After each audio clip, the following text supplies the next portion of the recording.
Hey everybody, Jake here, and today we're going to take a look at a small folding knife called the Kershaw Cinder. Great option for if you're looking for something for a keychain, and it has a couple other uses as well besides just being a knife, but it's pretty good, especially for the price. So let's go ahead and jump right into this. Quick run over some specs. Overall length is going to be 4 inches. That is from tip to bottle opener tip. Blade length is 1.375. Blade thickness is 0.09. The actual cutting edge is going to be 1.125. The handle length is 2.625, and the handle thickness is 0.36. The handle material is glass-filled nylon, which you're going to find a lot on these cheaper knives. The liner is stainless steel, and the blade is 3CR13. Don't hear that one too much. So, a couple more basic specs. This is a liner lock, thumb stud opening, pretty basic stuff. So let's go ahead and jump into the size, I guess. So closed size up first. We'll have it there, and we'll go ahead and bring in some more right around the same size. Here's the Spyderco Bird Finch 2. You can see they're right around that same area. Next is the Gerber GDC, which is a little bit smaller. And then we have a new pickup, which I'm going to be doing a review of fairly soon. This is the Saturn Move 7063, I believe. And then last up, just for fun, here's the Kaiser KI3411-2. It's always fun to pronounce. Always get CT jealous. So now for just some open size comparisons. These aren't going to be too drastically different.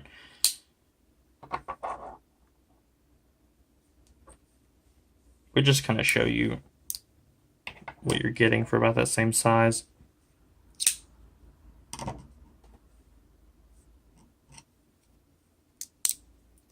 And then again, we'll bring out the Kaiser. So it's an extremely small knife. Same fits in the handle of the Kaiser pretty much.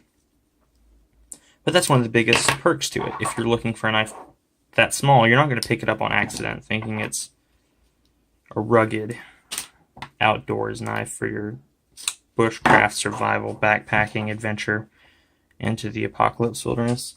You're going to pick this up because you need something small to open letters or packages or whatever. And it's fantastic for that. And we'll go ahead and go over that real quick. So first thing on the like list, the size. It's great. It's about the size of a key, which works out really well because I actually keep this on my key ring, which is something that you can also do, with the Gerber. Maybe with the Spyderco. This one's a little bit, a little bit larger feeling, at least to me. But this is great for that. Just keep around to open packages or whatever comes your way.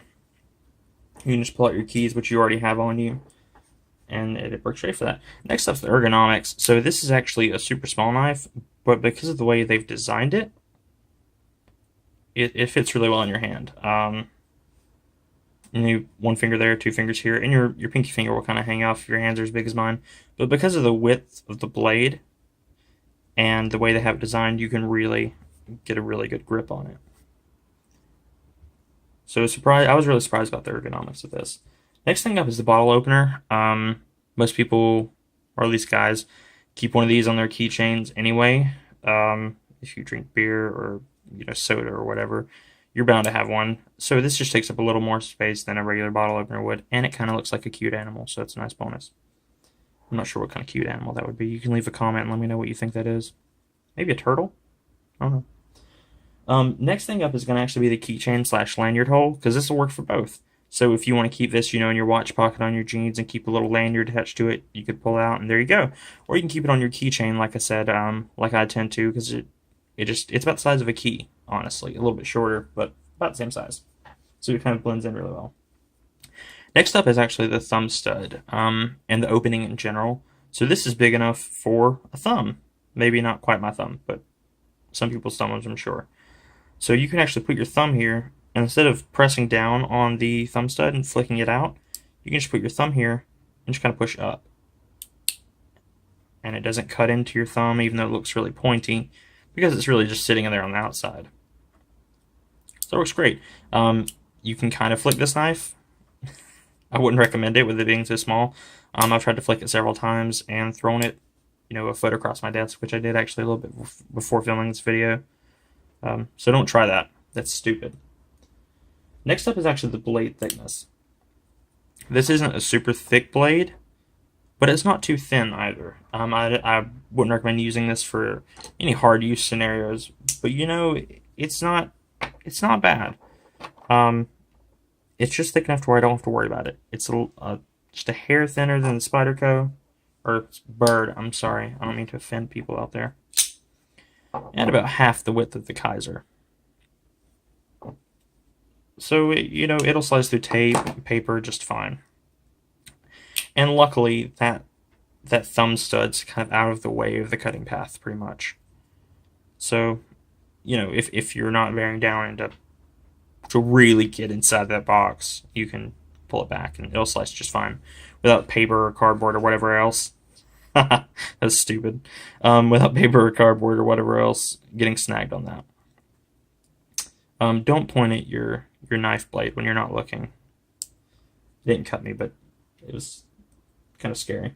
Next up is the price. These things are $8, and you can get some larger, terrible knives for $8, or you can get something small and decent like this. So the price on this is pretty good. Granted, the materials aren't that great, which we'll get to later, but for $8, you really can't whine about it too much. Next thing, you can open and close this one-handed.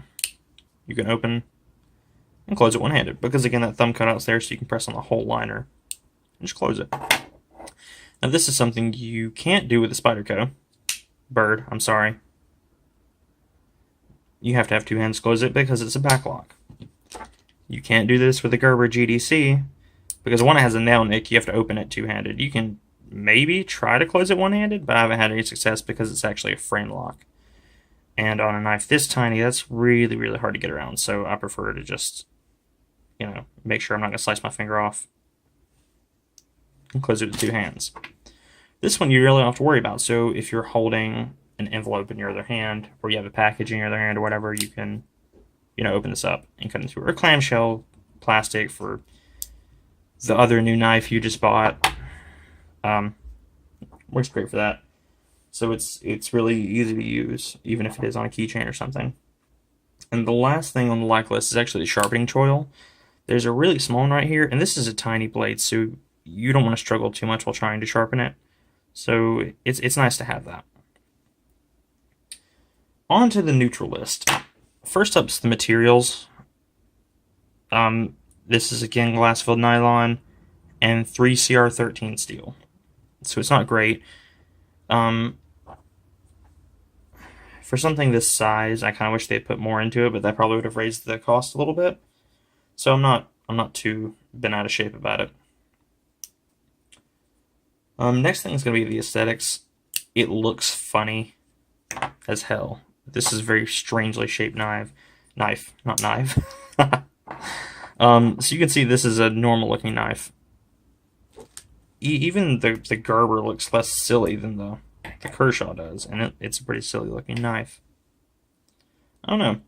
That could be a bonus. It doesn't look very threatening. Not that you probably hurt yourself more if you tried to hurt someone with this.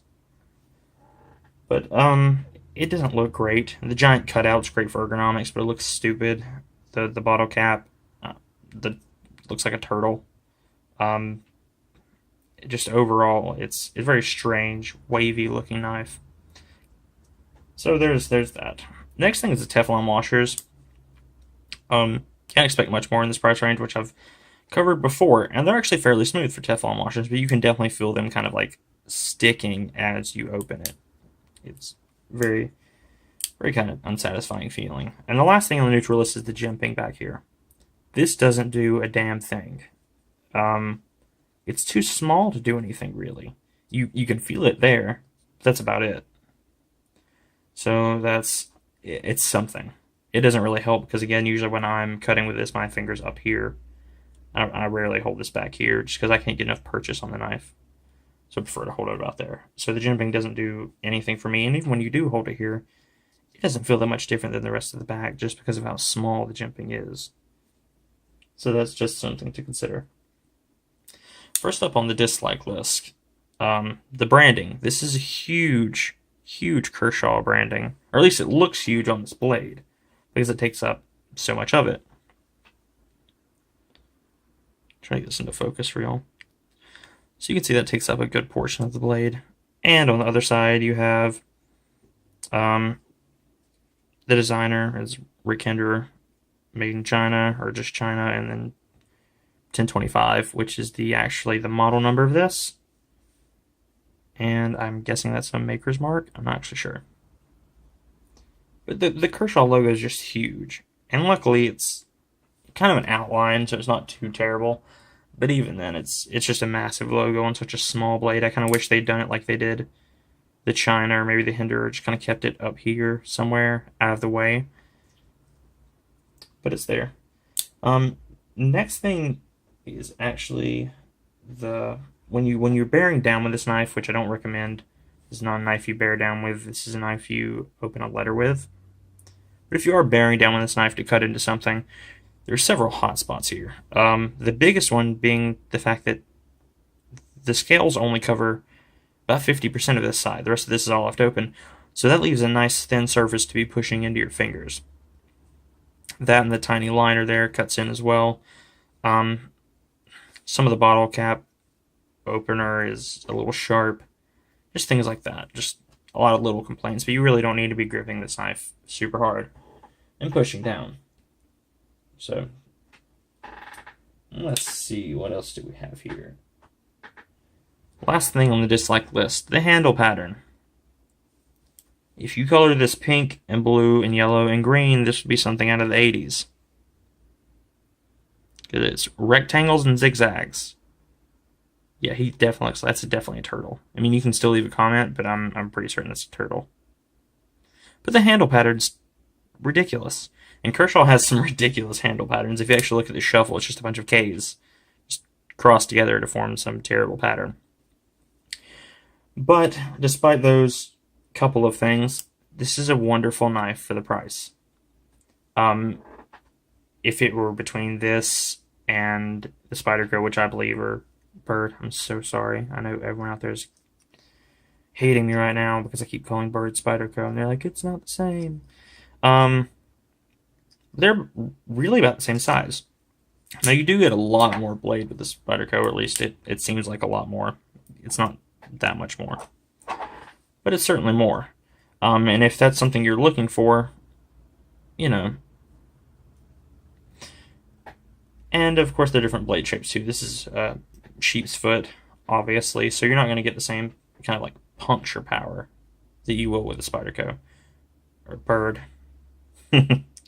But you're really not going to be stabbing too much with this, so it works out fine. So in between the two, I would definitely pick the Cinder, even if this were the same price, which it's not. It's right at triple. I'd still go with the Cinder. It's probably my favorite keychain knife I've yet to have, and I highly recommend you guys pick one up if it's something that you're looking for. Alright, thanks for tuning in. Don't forget to like, comment, and subscribe, and keep an eye out for my next video. Alright, thanks guys. Bye.